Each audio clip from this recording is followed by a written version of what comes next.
केतेबेले करा जाउछि BD graduation परे करा जाउछि ए आईटीएफ कोर्स रे पिला माने 12th परे ग्रेजुएशन ता जेतेबेले बीडी सहित इंटीग्रेटेड होई जबो सेटा आईटीएफ होई जबो ग्रेजुएशन ता 3 वर्ष बीडी 2 वर्ष 5 वर्ष आईटीएफ ता होछि 4 वर्ष तेणु जो शिक्षक शिक्षण अनुष्ठान गुड़िक रहा से शिक्षक मानक केमी टीचिंग दिज्व शिक्षण दिज्व से संपर्क में पढ़ेबे आउ जो आमर पाखे जो गवर्नमेंट कॉलेज गुड़िक सहित अन्य कॉलेज गुड़िक सहित जो एमओयू है से जो पिला माने +2 पर रेगुलर पाठ्यक्रम पढ़े ये गोटे बड़ उपलब्धि ये आईटीएफ कोर्स खोलिबा पूर्व ये एमओयूटा होता बहुत बड़ा आवश्यक तापर एनसीटी यहाँ को प्रदान करें तेणु तार जो सब चेकलिस्ट अच्छे पाराफोर्निया अच्छे ये गोटे गोटे पाद आम आगू जाऊँ 16टी कॉलेज आमर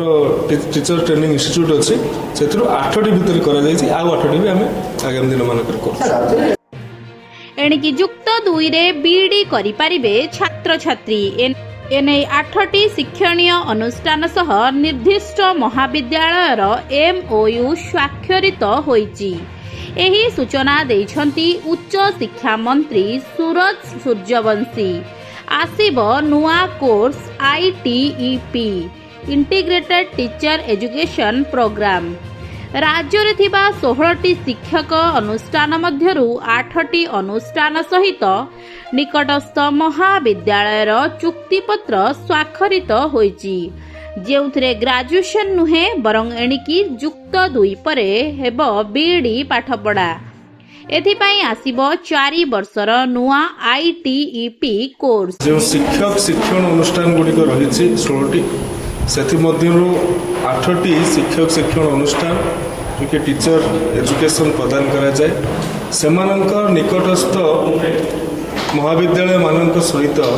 एमओयू स्वाक्षरित होईछि जोटा कि जातीय शिक्षा नीति 2020 प्रणयन रे ये एक विशेष माइल खुंट कहले अत्युक्ति हेब नहीं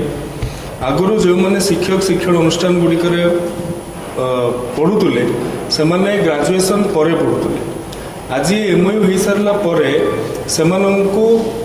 गोटे नुआ कोर्स जो आईटेफ कहुच्छी जोटा कि जातीय शिक्षा नीतिर जो मल्टी डिसिप्लिनरी दिगटा रही आईटेफ कोर्स टी ता भितर एक विशेष अंग आईटेफ टा होची इंटीग्रेटेड टीचर एजुकेशन प्रोग्राम जो माने शिक्षक शिक्षण अनुष्ठान में पढ़ा चाहिए से ग्रेजुएशन परे आउ 2 वर्ष पढ़ा पड़ो ना ग्रेजुएशन 3 वर्ष करुले 2 वर्ष करुले समुदाय 5 वर्ष पर से गोटे सर्टिफिकेशन पाते बर्तमान आ 5 वर्ष सर्टिफिकेशन कर आवश्यकता नहीं 4 वर्ष जो इंटीग्रेटेड कोर्स एका थरक 12th पर +2 पर आमे माने ए व्यवस्था आईटेफ रे करा जाई पारिबो जहाँ द्वारा ये जो एमओयूटा करा जाइछि ये आईटेफ टी तांको कॉलेज को आनिबारे ये एक प्रथम पदक्षेप हेबो बोली आज आमे आशा व्यक्त करूछु जातीय शिक्षा नीति ओडिसा रे लागू हेबा परे अनेक अभिनव योजना एवं अनेक सृजनशील कार्यक्रम गुड़िक सरकार तरफ ग्रहण कर ये अन्यतम यह सहित भी आज 199टी कॉलेज रे जोटा कि बेसरकारी स्नातक महाविद्यालय जो कॉलेज गुड़िक दीर्घ दिन धरिकी भित्तिभूमि जनित समस्या को कॉलेज रे